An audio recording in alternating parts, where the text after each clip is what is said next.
Welcome to महास्पर्धा. चालू घडामोडी focus combine 2020 शिवाय आरोग्य भरती पोलीस भरतीच्या अनुषंगाने आपण ही चालू घडामोडी सिरीज सुरू केलेली आहे. त्यातील हा पार्ट 4 आहे. इतर व्हिडिओ पाहण्यासाठी डिस्क्रिप्शन बॉक्समध्ये लिंक दिले, ते तुम्ही पाहून घेऊ शकता. पार्ट 3मध्ये कमेंट करण्यासाठी काय विचारलं होतं तुम्हाला, तर मेघालयचे मुख्यमंत्री असं विचारलं होतं. कोनार्ड संगमा हे सध्या मेघालयचे मुख्यमंत्री आहेत. सत्यपाल मलिक हे तेथील राज्यपाल आहेत. नॅशनल पीपल्स पार्टी या पक्षाचे हे आत्ता सध्या अध्यक्ष आहेत. नॅशनल पीपल्स पार्टी 8वा राष्ट्रीय दर्जा मिळालेला पक्ष आहे.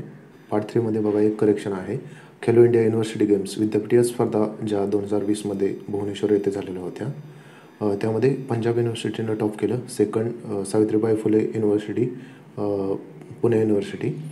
तर 2021मध्ये ह्या स्पर्धा जैन विद्यापीठ बेंगलुरू कर्नाटक येथे होणार आहेत. पार्ट 4मध्ये बघा आता इंडोनेशियाची पूर्वी राजधानी जकार्ता होती. जावा बेटावर हे शहर आहे जकार्ता. आता ती राजधानी बदलली आहे. ईस्ट कालिमंतन बोर्निओ आयसलँडवर असलेली ही बोर्निओ बेटावर असलेली ही ईस्ट कालिमंतन ही नवीन राजधानी इंडोनेशियाने आता ठरवलेली आहे. तर इंडोनेशियाचे प्रेसिडेंट आहेत जोको विडोडो. नेक्स्ट 12 मे इंटरनॅशनल नर्सेस डे, आंतरराष्ट्रीय परिचारिका दिन.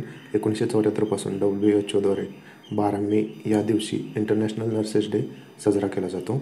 याचं 12 मे याचं कारण असं आहे की ब्रिटनची एक लेडी फॉरेन्स नायटिंगल यांनी मॉडर्न नर्सिंगचा शोध लावला आणि त्यांचीच ही जन्म तारीख आहे.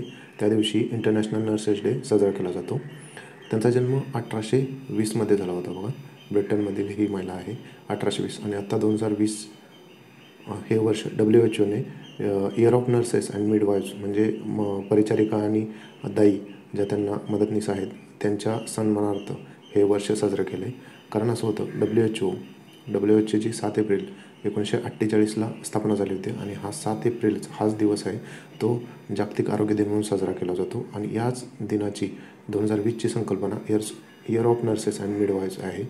तर हे खूप महत्त्वाचं आहे की 1820 ते 2020 200 बर्थ ॲनिव्हर्सरी फ्लोरेन्स नायटिंगल या लेडी जी असल्यामुळे त्यांच्या स्मरणार्थ year of nurses and midwives हे वर्ष साजरं केलं गेलेलं आहे. WHO हेडक्वार्टर आहे जिनिव्हा, स्वित्झर्लंडमध्ये. Next under 19 world cup cricket world cup 2020 south आफ्रिकामध्ये झाला होता. बघा, प्रत्येक 2 वर्षांनी हा क्रिकेट वर्ल्ड कप होतो. त्यामध्ये भारत आणि बांगलादेशमध्ये फायनल झाले होते. त्यात बांगलादेशनं भारताला हरवलेलं आहे. बांगलादेशचं हे पहिलंच टायटल होतं, म्हणजे पहिल्यांदाच बांगलादेश हा वर्ल्ड कप जिंकलेला आहे. अंडर 19 वर्ल्ड कप आहे. पावसानं व्यत्यय आणलेला होता ह्या मॅचमध्ये. यशस्वी जयस्वाल हा भारताचा प्लेअर आहे. प्लेअर ऑफ द सिरीज पुरस्कार मिळाला होता. बघा, ICC वर्ल्ड कप 2023 इंडियामध्ये होणार आहे. 2019चा बघा इंग्लंड आणि वेल्समध्ये झाला होता. इंग्लंड आणि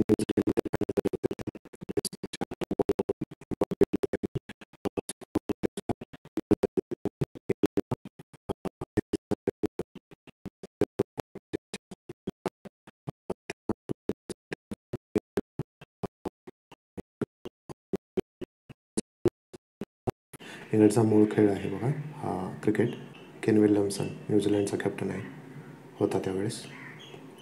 आता T20 वर्ल्ड कप 2021मध्ये इंडियामध्येच होणार आहे. T20चा सुद्धा वर्ल्ड कप हा इंडियामध्येच होणार आहे. त्याचबरोबर ICC वुमेन्स वर्ल्ड कप 2022मध्ये न्यूझीलंडमध्ये होणार आहे. शिवाय वुमेन्स T20 वर्ल्ड कप ऑस्ट्रेलियामध्ये झाला होता. बघा, ऑस्ट्रेलिया आणि इंडिया फायनलमध्ये होतं. तर ऑस्ट्रेलियाच्या महिलांनी भारताच्या महिलांना हरवलेलं आहे. 8 मार्च 2020ला ही फायनल झाली होती. बघा, आंतरराष्ट्रीय महिला दिवस 8 मार्च या दिवशी साजरा केला जातो आणि त्याच दिवशी ही फायनल आली. नेक्स्ट 32वी उन्हाळी ऑलिम्पिक स्पर्धा 2020मध्ये टोकियो येथे होणार होती. जपानमधील टोकियो येथे होणार होती. पण कोरोनामुळे ती 2021मध्ये इंटरनॅशनल ऑलिम्पिक असोसिएशनने सांगितले की 2021मध्ये होईल. 2016ची ऑलिम्पिक ही ब्राझीलमध्ये झाली होती. 2024ला पॅरिस फ्रान्समध्ये होणार आहे आणि 28ला लॉस एंजेलिस अमेरिका येथे होणार आहे. त्याचबरोबर हिवाळी ऑलिम्पिकसुद्धा असतात. बघा, 2022ची बीजिंग चीनमध्ये होणार आहे. त्याचबरोबर कॉमनवेल्थ गेम्स ही 2022मध्ये बर्मिंगहॅम इंग्लंडमध्ये होणार आहे. 2022ला 2 स्पर्धा आहेत. बघा, एक आहे विंटर हिवाळी ऑलिम्पिक, ती बीजिंगमध्ये होणार आहे. तर कॉमनवेल्थ आहे ही इंग्लंडमधील बर्मिंगहॅम येथे होणार आहे. लिब्रा अभासी चॅनल बघा, क्रिप्टोकरन्सी आहे. हे फेसबुकचे आहे.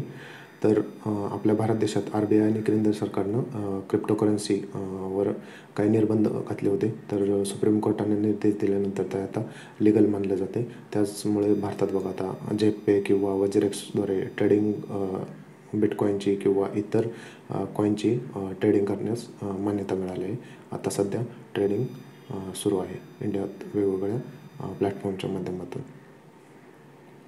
तर लिब्रा या बस चलन कोणाचं आहे? फेसबुकचं आहे. वेगवेगळे असे बिटकॉईन्स आहेत, म्हणजे चलन आहेत क्रिप्टोकरन्सी. रिपल आहे किंवा डॉज आहे. युनेस्कोची बघा एक जागतिक परिषद झाली होती अझरबैजान या देशामध्ये, आणि तिथं काही प्लेसेसना जागतिक वारसा स्थळाचा दर्जा दिला आहे. त्यात भारतातील जयपूर हे ठिकाण आहे बघा. त्यामुळे भारतातील एकूण 38 जागतिक वारसा स्थळे झालेले आहेत. जयपूर हे 3रं शहर आहे भारतातील. पहिलं अहमदाबाद आहे, मुंबई आहे, नंतर जयपूर हे 3रं शहर आहे. तर एकूण आत्तापर्यंत भारतात 38 जागतिक वारसा स्थळ झालेले आहेत. युनेस्को म्हणजे काय सांगता येईल? United nations educational, scientific and cultural organization. Headquarter आहे इथं पॅरिस, फ्रान्सला आहे. 1945मध्ये याची स्थापना झालेली होती. त्याचबरोबर बघा UNICEF, united nation children's fund, 1946मध्ये याची स्थापना झाली. न्यूयॉर्क US मध्ये याचं मुख्यालय आहे. याचबरोबर हे 4थं लेक्चर संपलेलं आहे. व्हिडिओ आवडला असल्यास लाईक करा, शेअर करा आणि चॅनलला सबस्क्राईब करा. Thanks for watching. महास्पर्धा.